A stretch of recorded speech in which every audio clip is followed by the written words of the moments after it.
If my blood work is within good ranges, but my total test is abnormally high, he says 1200, 1300, does this mean I should lower dosage? I feel awesome, more energy, focus, libido, and so on. Yeah, we wouldn't want you feeling that. That's a problem. Feel awesome, more energy, more libido. Nah, that's a problem. You need to go back to feeling like crap. No, that's fantastic.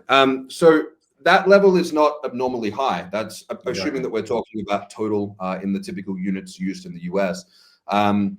That's fantastic. That's typically the total level that people need, assuming that your SHBG is about average, to receive a therapeutic free testosterone level.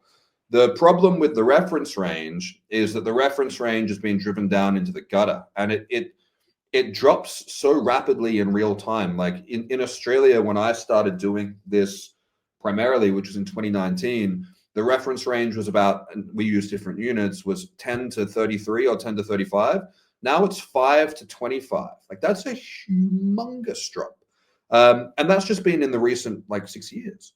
So this, if you actually go into PubMed, the total testosterone reference range for men of all ages, so we're talking, teenagers to geriatric elderly men, goes up to the high 1200s.